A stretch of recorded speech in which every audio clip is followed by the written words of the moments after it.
All right, so in this learning target, we're going to focus on converting between the forms of quadratic equations. Most of this is pretty easy. The last part is completing the square. The only thing that we've never talked about before is converting straight from general form into vertex form. So we've had no way to go from this form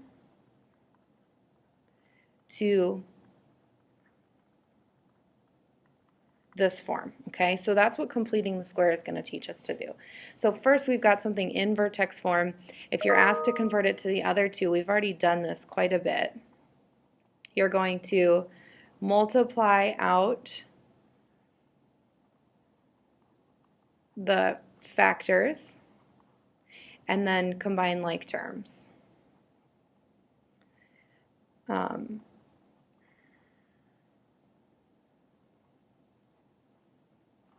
Okay? And then that right there is general form. This was given to us in vertex form, so I know the other one is factored form. So we've oftentimes used the box method to help us with that. Not necessary if you don't want to. So we need to think of two numbers that multiply to negative 32 and add to 4. So let me think here. What I'm going to think about is I'm going to think about factors that multiply to 32. So 1 and 32, obviously one of them is going to be negative, so I'm looking at the difference to be 4. And that one's obviously not going to work. I've got 2 and 16. Those are obviously not going to work. I have 4 and 8, and I see that the difference between those is 4. So that seems about right here. 4 and 8, that'll get me x squared. Now I just have to decide which one needs to be negative. Since this is a positive 4x, that means this one needs to be negative. So it'll be an x minus 4 and an x plus 8. So I'll have y equals x minus 4 times x plus 8. So here's my forms. Vertex form, general form, factored form. So I can see the roots. The roots are positive 4 and negative 8. I can see the initial height is negative 32. Obviously doesn't make much sense on this one, but that would be down here. I'd have my roots as positive 4 and negative 8.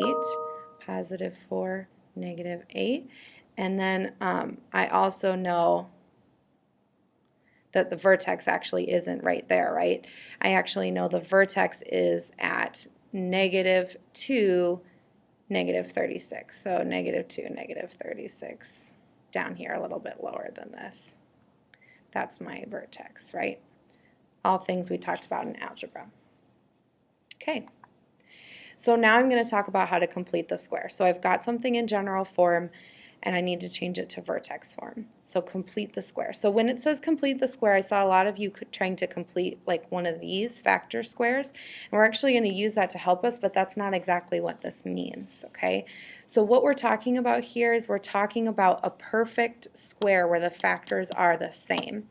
Because remember, vertex form looks something like this, x plus 2 squared, where you have x plus 2 times x plus 2 and then an extra term out. So that's what we're going to try to do here. So what you're going to do is take your first two parts and you're going to kind of cordon them off with some parentheses. Leave some room here because this is the part we're going to fill in.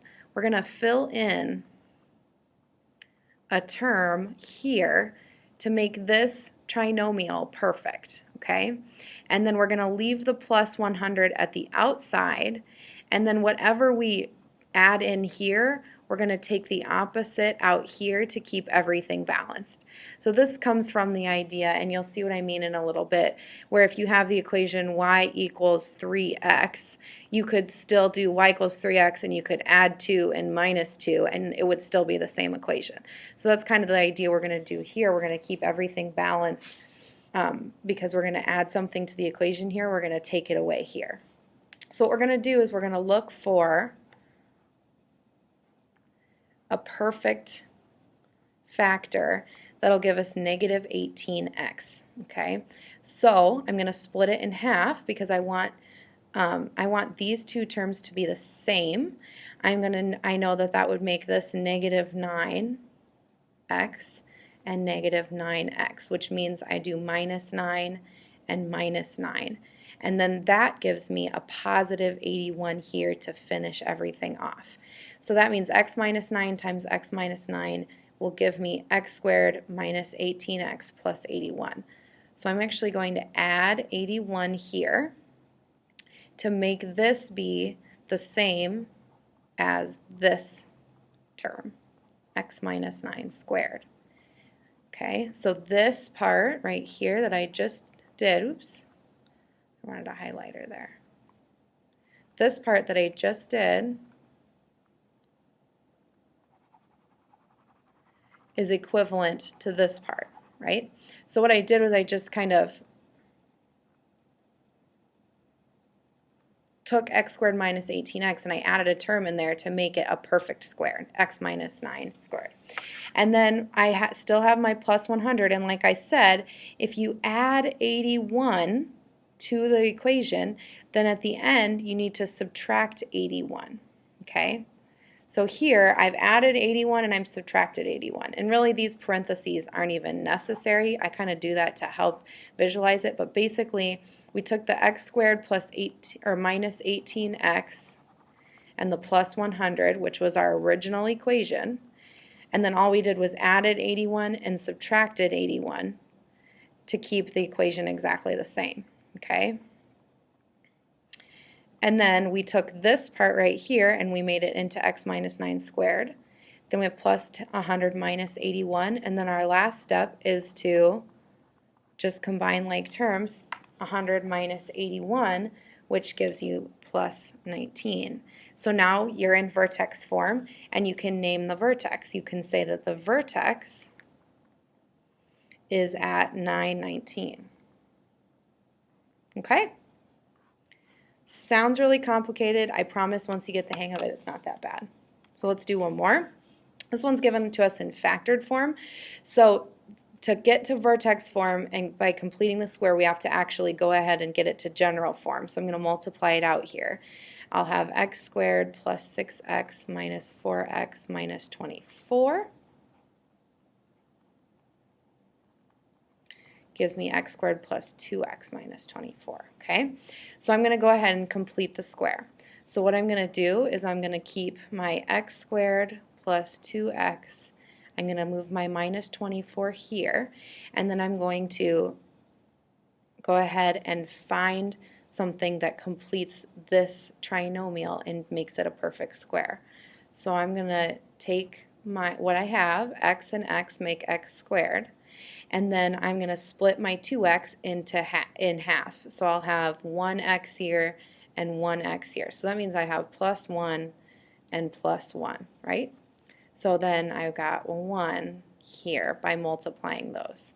So x squared plus 2x, you have to have a plus 1 at the end, which means here I'm going to minus 1. Okay? So moving that into factored form, I'm going to take this part here and I'm going to factor it as x plus 1 squared, and then I'm going to combine like terms to make this minus 25. These two here become this part. Okay, so I've got my vertex form. Last thing is to name the vertex. The vertex of this one is -1, -25. Okay? All right. Go ahead and try this one before you come to class and name the vertex. We'll see if you can get it.